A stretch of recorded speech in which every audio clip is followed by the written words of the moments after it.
एक luxury cruise, नीला समंदर और 36 लड़कियों के बीच सिर्फ एक लड़का।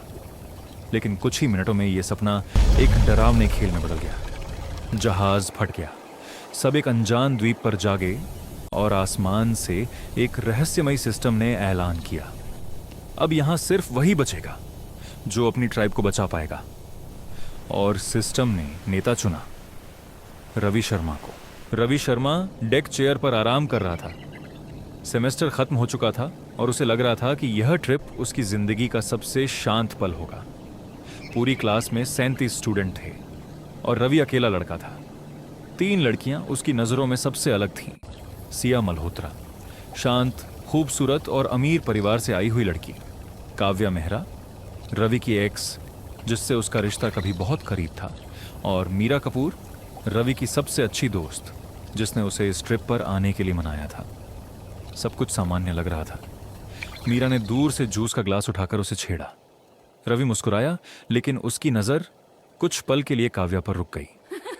पुरानी यादें अभी भी कहीं ना कहीं जिंदा थीं, लेकिन अगले ही पल सब कुछ बदल गया। जहाज के निचले हिस्से से एक भयानक धमाका हुआ। डेक कांप उठा, पूल का पानी हवा में उछल गया, लोग चीखने लगे। रवि रेलिंग की तरफ जा गिरा और उसके सामने सब अंधेरा हो गया। जब रवि को होश आया तो वह जहाज पर नहीं था, वह एक अनजान द्वीप की रेत पर पड़ा था। सामने समंदर, पीछे घना जंगल और चारों तरफ जहाज के टूटे हुए टुकड़े। पास में सिया बेहोश पड़ी थी। रवि घबराया, लेकिन उसने दूरी बनाकर देखा कि वह सुरक्षित है या नहीं। कुछ देर बाद सिया जागी और डर गई। रवि ने तुरंत दोनों हाथ ऊपर कर दिए, जैसे कहना चाहता हो, मैं तुम्हें नुकसान नहीं पहुंचाऊंगा। धीरे धीरे बाकी लड़कियां भी जागने लगीं। कोई रो रही थी, कोई घायल थी, कोई एक दूसरे को संभाल रही थी। मिस अनन्या वर्मा, उनकी टीचर, सबको शांत करने की कोशिश कर रही थी। लेकिन एक और औरत थी, नायना रॉय। वो एक डार्क चट्टान के पास खड़ी थी। न घबराहट, न सवाल, न डर, बस ठंडी खामोशी। रवि को लगा ये औरत कुछ छुपा रही है। तभी अचानक हवा में नीली रोशनी चमकी। सब रुक गए। उनके सामने नीले रंग के पारदर्शी पैनल खुलने लगे, एक रहस्यमयी सिस्टम। सब ऊपर देखने लगे। किसी को समझ नहीं आ रहा था कि यह सपना है, कोई खेल है या मौत के बाद की दुनिया। सिस्टम ने सबको स्कैन किया और फिर अचानक रवि के चारों तरफ सुनहरी रोशनी फैल गई। सिस्टम ने उसे चुना था, ट्राइब लीडर रवि शर्मा। कुछ मिनट पहले तक वह सिर्फ एक स्टूडेंट था। अब 36 लड़कियों, एक टीचर और इस अनजान द्वीप की जिम्मेदारी उसके कंधों पर थी। रवि ने समझ लिया, यह ताकत नहीं, जिम्मेदारी है।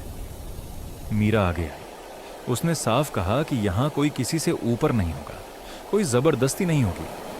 अगर रवि लीडर है तो उसे पहले सबकी इज्जत और सुरक्षा का ध्यान रखना होगा। रवि ने बहस नहीं की, क्योंकि वह जानता था इस नई दुनिया में ताकत से पहले भरोसा जरूरी है। कुछ दूरी पर जंगल के किनारे एक कमजोर सा घास फूस का शेल्टर दिखा। सूखे पत्ते, लकड़ी के खंभे और बेलों से बना छोटा सा सहारा। यह मजबूत नहीं था, लेकिन इस द्वीप पर यही उनका पहला घर था। रवि ने शेल्टर की लकड़ी जांची और समझ गया, अगर वे बिखरे रहे तो खत्म हो जाएंगे। उसे सबको काम में लगाना होगा। इसी बीच रवि नायना के पास गया। वह अब भी चट्टान के पास शांत खड़ी थी। रवि ने उससे बात करने की कोशिश की, लेकिन नायना का जवाब ठंडा और छोटा था। उसकी आंखों में डर नहीं था। रवि का शक और गहरा हो गया, लेकिन अभी सवालों से ज्यादा जरूरी था सर्वाइवल। रवि ने सबको काम बांटना शुरू किया। किसी को लकड़ी लानी थी, किसी को पत्थर, किसी को सूखी घास। कुछ लड़कियां घायल लोगों की मदद करने लगीं। मीरा ने तुरंत जिम्मेदारी ली और लड़कियों को संभालने लगी। धीरे धीरे डरी हुई भीड़ एक छोटे कैंप में बदलने लगी, लेकिन खतरा अभी खत्म नहीं हुआ था। रवि ने सिया से कहा कि वह अपनी विशेष क्षमता इस्तेमाल करे। सिया ने क्रिस्टल बॉल पकड़ी। पहले वह साफ थी, फिर उसके अंदर लाल धुंध उठने लगी। सिया का शरीर तन गया। रवि ने उस धुंध को देखा। उसमें कोई शब्द नहीं थे, लेकिन चेतावनी साफ थी। खून, खतरा, बहुत करीब। कैंप बाहर से शांत दिख रहा था। कुछ लड़कियां फल तोड़ रही थीं, कुछ लकड़ी और पत्थर जमा कर रही थीं। लेकिन रवि की बेचैनी कम नहीं हुई। घनी झाड़ियों के पास रिया और काव्या लाल जंगली फल जमा कर रही थीं।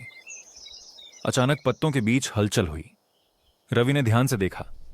अंधेरी पत्तियों के पीछे दो भूखी आंखें चमक रही थीं। एक भेड़िया।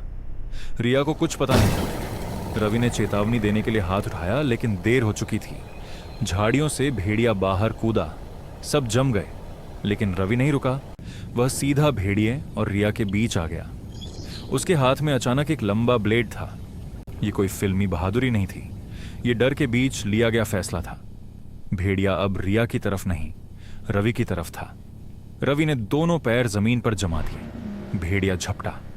रवि ने शरीर मोड़ा, ब्लेड से दूरी बनाई और उसे रोक लिया। काव्या झाड़ियों के पास जमी हुई थी।